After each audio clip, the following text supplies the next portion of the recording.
Hey there and welcome back to Heimler's History. Now we've been going through Unit 7 of AP World History. In the last video we talked about the causes of World War II, and in this video I reckon we ought to talk about how that war was actually carried on. So if you're ready to get them brain cows milked, I'm ready to ride along with you. Let's get to it. Now before we begin, let me just mention a resource that's going to help you study for your class and get a 5 on your exam in May. It's the AP World History Ultimate Review Packet, and it's got everything you need to feel confident in your AP class. It's got unit review videos for all 9 units. It's got video guides to go along with those notes. It's got answers for those video guides. It's got practice multiple choice questions and answers and explanations and 2 full-length AP practice exams. And I happen to think it's pretty great, and I really think it'll help you too. And the reason why I mentioned it here is because these last couple of videos where I'm talking about the Nazis and Hitler and the Holocaust and genocides, ain't no way YouTube gonna run ads on that. And so if you want to help support this channel and get a great resource that I think is really going to help you, then that's a good way to do it. Alright, enough of that, let's talk about World War II. Now in general, World War II is similar in a lot of ways to World War I. For starters, like World War I, it was a total war, which means that all the people fighting leveraged all of their resources, both military and domestic, in order to fight. Also like World War I, those who fought in World War II brought new technologies to bear on the task of killing lots of people, maybe most significantly, atomic weaponry. And yet another similarity was the colonial armies who fought yet again for their parent countries. Okay, now those are some broad themes. Now let's get down to the specifics. Let's start with Japan. Now, if you'll recall, Japan had been acting on its imperialist ambitions for a long time before World War II started. And the recipients of said ambition was especially Korea and China. And the funny thing about imperial nations gobbling up territories is that it turns out to be the kind of food that doesn't satisfy your hunger, but intensifies it. And so the natural place for Japan to continue its imperial expansion would be the Siberian region of Soviet Russia. But because of the stupid non-aggression pact signed by Russia and Germany, the latter of which was the ally of Japan,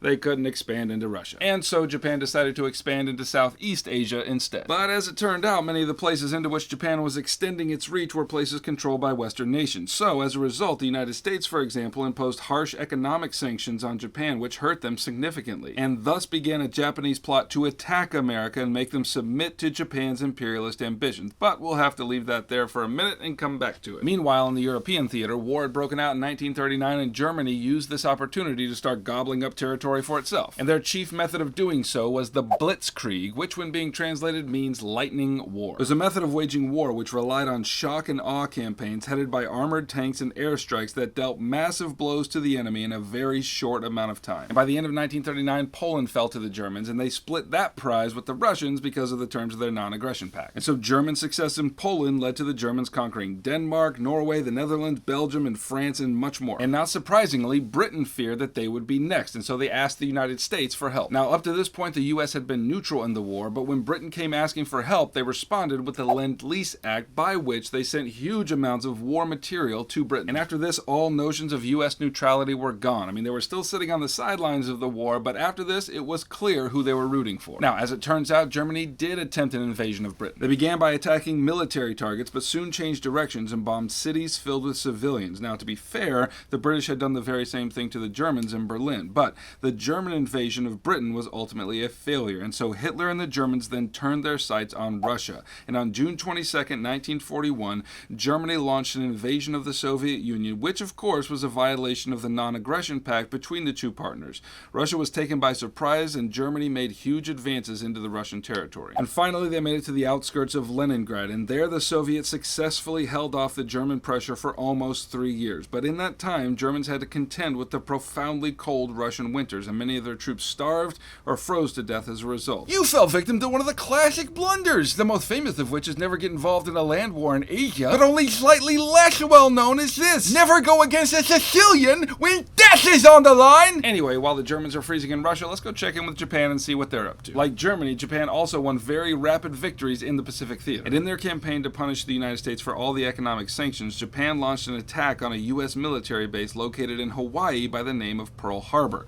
On December 7th, 1941, Japan dealt a devastating blow to the Pacific Fleet of the United States. They assumed that such a blow would crush the Americans into submitting to Japan's imperialist ambitions. But that is emphatically not what what it did. The American public was outraged and demanded retaliation, and therefore President Franklin Delano Roosevelt asked Congress for a declaration of war on Japan, and he got it. And because the U.S. declared war on Japan, Germany took the occasion to go ahead and declare war on the United States. Okay, let's take a break for a moment from the fighting and see how things were carried on during this war on the home front. As I mentioned before, this was a total war, so that means people at home were involved in the war effort too. The United States had a powerful industrial sector which they leveraged for the war effort to produce ships, tanks, aircraft, guns, ammunition, and significant in the Pacific theater, aircraft carriers which allowed aircraft to take off from the sea.